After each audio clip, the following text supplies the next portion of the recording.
Thank you, Jess. I assume there's not much else going on in Carbondale tonight? I'm always shocked when more than 3 people show up for a talk, so thank you. I want to talk just a little bit about what is going on around the country. And first, let me define a couple of terms. What do we mean by a challenge when someone says, I'm issuing a challenge for the library? This is an attempt to remove or restrict access to library content. And so librarians call a fight against censorship a belief in intellectual freedom. So what is banning? Banning is the imposition by a governmental body of that removal or restriction. Clearly, if I remove a book from the library, nobody can use it anymore. But I think that often we lose track of the fact that a restriction of access is also a kind of banning. And the Supreme Court has been very consistent throughout the history of the First Amendment to say that when I come in and I try to impose my will on somebody else and their ability to have access to things, that's banning. That's a violation of the First Amendment. Okay, so here's a little bit about my kind of my background. From 1990 to 2014, in Douglas County, we had 250 challenges. And that's to books, to magazines, to videos, to music, to programs, to art exhibits, to virtually anything a library does. 250 sounds like a lot, right? But remember that in the last year that I was there, we checked out over 8 million titles. So if you look at it as a percentage, not real high. When I went to work for the American Library Association from 2016 to 2018, we tracked challenges that were placed all across the country. And my small staff, we had 4 people, got about 1 challenge a day. And what we've learned is that, so that might be like 365 challenges a year. In the time I was there, over 1,000 challenges. But we also think that they're not well reported. And typically where no one reports censorship is where censorship is most effective, right? If you don't talk about it, that's what they want. Since I've been here 2002 to now, we've had about a dozen challenges, but we check out about 500,000 titles a year. So again, in proportion, that's not tremendously large. Washington Post did a study not too long ago where they found out that they went back and looked at 1,000 challenges to school libraries over the course of 22 through to 21. All of those challenges, 1,000 challenges, were filed by 11 people. Okay? So important to keep track of who is doing the challenges and why. A CU Boulder study found, this is interesting, that the best predictor of the number of challenges that a community will receive is what's happening to the electorate. If it's been pretty solidly red for a long time, Republican for a long time, and starts to turn blue, that's when the challenges start. So best single predictor. And so that what that seems to indicate is that when you're losing power, you grab hold tighter, okay? And then ALA reports that 72% of the challenges come from organized groups, not parents. And see if you recognize any of these names. Moms for Liberty. I would argue the most misnamed organization in America.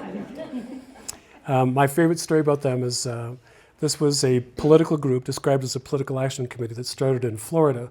And originally they were opposed to mask mandates, and then they were opposed to DEI restrictions, and then they got into book bans.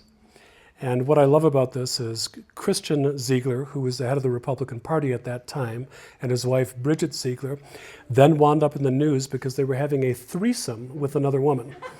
I just think that's marvelous.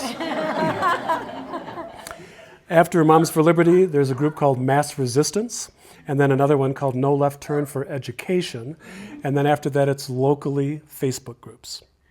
So a lot of social media stuff. And the thing that I've noticed, both when I was at the Office for Intellectual Freedom and now, is over and over the people that challenge materials use almost the same language. So they're pulling it off of websites. Someone comes in and the tactic is they want to read to you the naughtiest bit they can find in a book with great relish, right? And often it's the only thing that they've read. They haven't read the entire book. And this is the thing that drives me crazy. If you're going to complain about a book, at least have the decency to read the entirety of it, because anything that's pulled out of context is going to look salacious. Okay, so the main thing to remember is that complaints are a minority, but complaining about a book is also a First Amendment right. How many people here have ever been in a book club? Okay.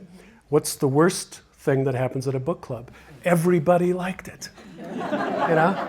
There's nothing to talk about, right? And so, again, I want you to know that librarians are not upset when somebody comes in and gets angry about a book. In fact, my favorite story about responding to challenges, this was in Douglas County, a woman came in very angry, slammed a book down on the desk and said, "This book is filth." And without batting an eye, the librarian turned around, pulled the book off the whole shelf and set it down and said, "And this one's worse." And what I like was they got in this wonderful conversation about what is wrong with publishing today. And then by the time they got to the end, the woman says, "Okay, put me on hold for that one too." So one of the things that I've learned is about why do people try to censor materials? And I've thought a lot about this, and I think there are 4 reasons. The first one is personal prejudice. And my story about this one is I hate Brussels sprouts. It goes back to childhood trauma. And I remember one day walking into a grocery store, and there's a big display of Brussels sprouts right out in the open. And I walked up to the manager, and I said, "Don't I deserve the right to come into a building and not be offended by this vegetable?" And he thought about it for a minute, and he says, "You know, nobody comes to a grocery store because we don't have what they don't want." The same thing is true for libraries, right? You go there because it does have what you do want, but not everybody wants the same thing. Second reason, and I learned this at Douglas County, I got so many challenges, and one day I realized when I got to 150, spread them all out on the table and said, "What's the common denominator?" And it jumped out at me that 99% of the challenges I received fell into one of 2 categories. They came from parents of children between the ages of 4 and 6, or parents of children between the ages of 14 and 16. What happens between 4 and 6? It's a life transition, right? It's the end of infancy, and it's the beginning of childhood. You're going off to school, and the parents have lost control of the environment. And the part that amazed me was that from this 4 to 6, the biggest genre of challenges I received were for fairy tales. And I got so fascinated by that one day a copy of the Brothers Grimm came through. And for those of you who haven't looked at it, they are grim. And I started reading this to my 4-year-old at the time. And I think it was Cinderella. And at the end of Cinderella, the crows come down out of the sky and peck out the eyes of the evil stepsisters. They take the evil stepmother and put her in red, hot, heated iron boots. And she has to dance until her legs are bloody stumps. And as I'm reading this to my 4-year-old, I'm thinking, oh my God. You know? Do you stop and say, "How about them Berenstain Bears?" Or do you get through and wait and see what she said? So I finished and I waited to see what she would do. And she went, "Read it again." Well, what's happening between 4 and 6 is you begin to know that the world is larger and the world is scary to little kids, right? And I realized that the great value of fairy tales is it helps us name our fears and then work out strategies to deal with them. And I realized from reading all this stuff, but particularly around Little Red Riding Hood, is that parents understand that your children are drawn to the wilds and the woods, but they don't want there to be wolves in the woods. And the problem is, children need to know how to deal with wolves. So that's what the point of literature is. What happens between 14 and 16? It's sex, you know, it's basically sex. It's the end of childhood and the beginning of young adulthood. And in both cases, parents freak out. I want my baby back. And it helped me to understand that what this was about wasn't right versus left or religious versus secular. It was about love and loss and grief. People wanted to hold on to their children, and they were freaking out. And so that helped me kind of deal with them with compassion. When I went to the American Library Association, I learned that there was another kind of trend. And if you take a look at the top 10 most challenged books, inevitably they fall into, again, 2 categories, but different categories. They're books by or about people on the LGBTQ continuum, or they're about people of color. Now they say that it's about sex, but it's about sex, LGBTQ, or people of color, okay? And what I call that, if the first one about the parents was parental panic, I think this is demographic panic. It's an awareness that for a long, long time, straight white folks, all of the books were about them. And 97% of them still are. but 3% are starting to kind of rise up through the publishing world, and all of the challenges are about that 3%, both from the right and from the left. Okay, what's the fourth one? Or the final one is the will to power. And I think this happened pretty much around 2021 in Texas with someone running for an attorney general who sent a list to all of the schools in the state of Texas saying, do you have any of these 850 books? And if you do, how much did it cost you in taxpayer dollars to get them? A lot of the school librarians went, oh my God, I guess we have to get rid of those. And they began to do that. Nobody knows where that list of 850 books came from, but it is used by Moms for Liberty, it's used by Mass Resistance, and it's used by Project 2025. And they are, again, all about LGBTQ or people of color.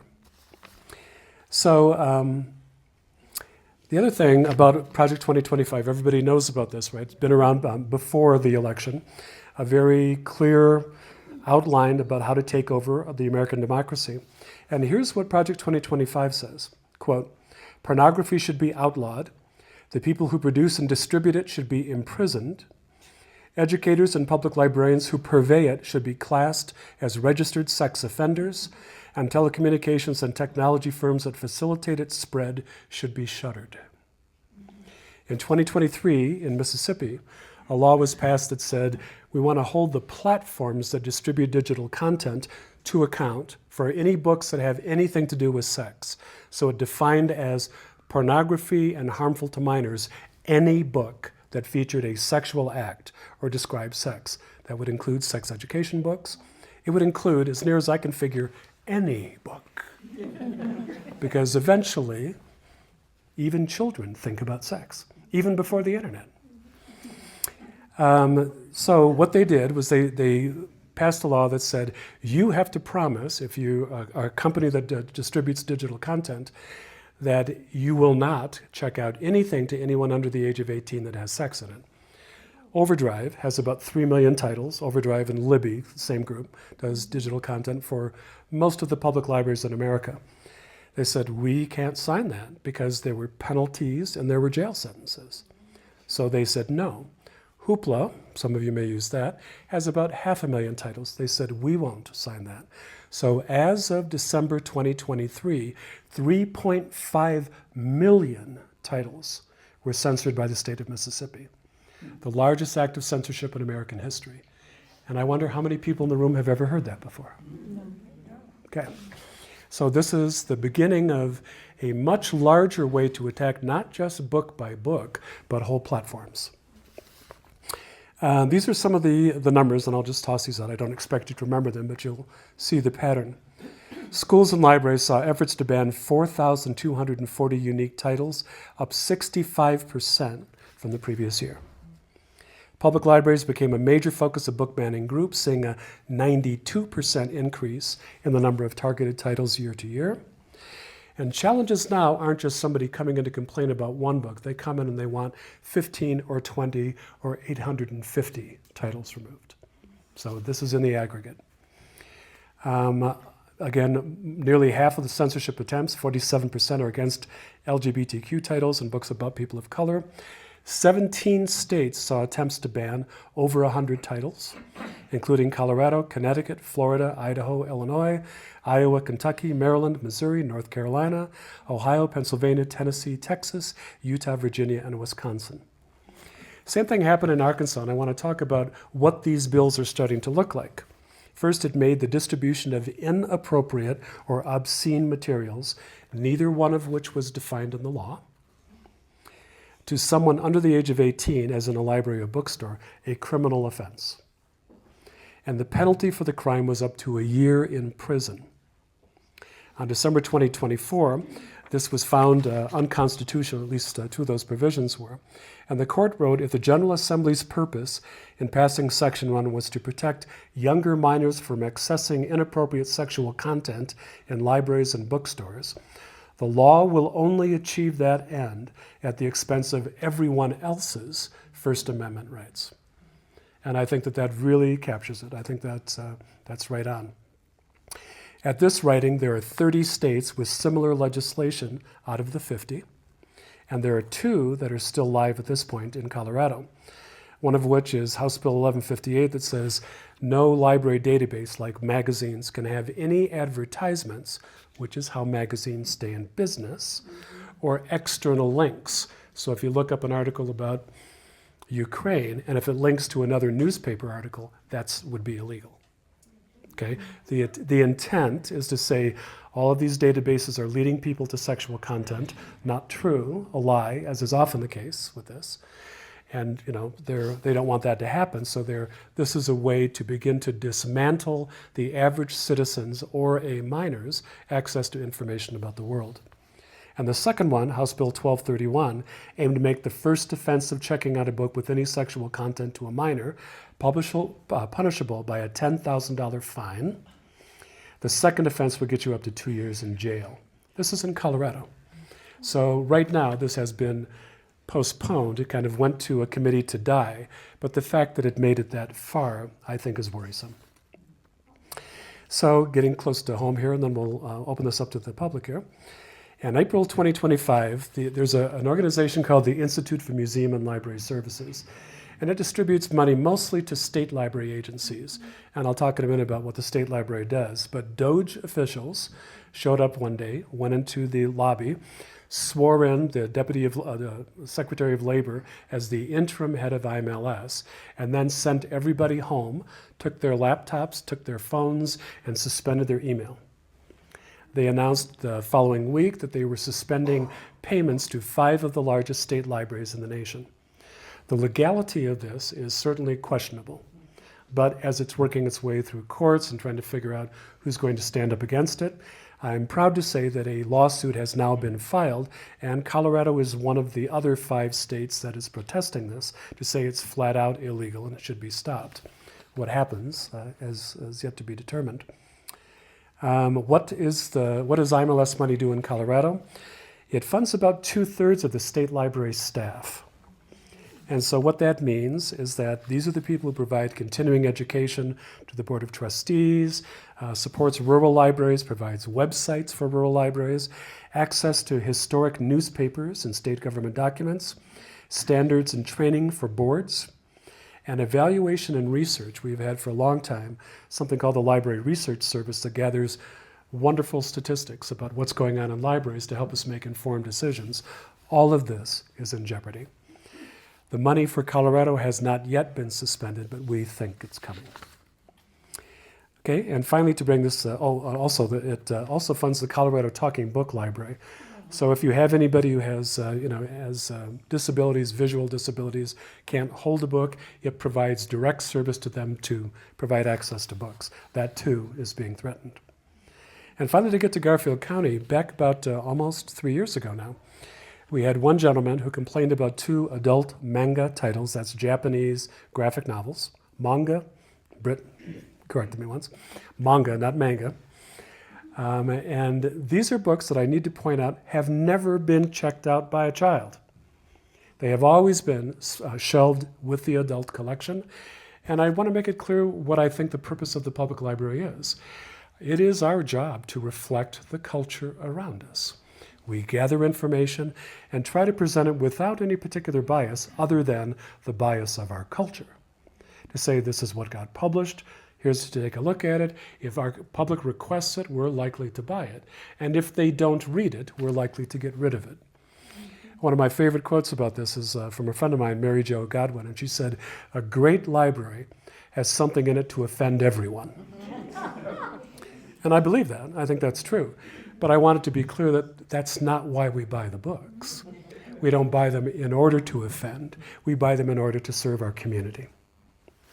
So out of all of the challenges that we've received, and again, just 2 series, although in public comments, the people that gathered around this first person, and I'll say there are 5 core people that keep these challenges alive. And they use pretty much the same language. They come to our board meetings every time. And it's not always clear to me how many titles they're trying to target. First, it's just these 2 series. That's all we're talking about. And that's like, well, any book that has an adult-only kind of caption on it. And we're only talking about 25, 30 books around the district. Well, we're only talking about 50, 60 books around the district. We're only talking about 50, 60 books in each branch. And so my feeling is that if we start to give weight to this, you don't know how many titles are being targeted. And here's the promise that I feel libraries make to everybody. If you come in and you say, I'm curious about something, I heard about it, I want to investigate it, the odds are very, very good that we'll buy it for you. Okay? You want to add to the collection of the library, ask us what you want, we'll add it. What bothers me is when people say, I don't like that somebody else is reading this. That's the shift from contributing to a shared resource and flat out censorship, the attempt to control what other people have access to and ultimately can think about. Out of all this time, we have removed one of those series because they got checked out so much, I think by the people complaining about it, that it eventually kind of fell apart and we removed it. Okay? That's what happens. Damaged materials are withdrawn. And the others have been retained. Because of the complaints of these 5 people to the Board of County Commissioners, it suddenly went from just a process that we were managing through our regular complaint process to suddenly overtly political.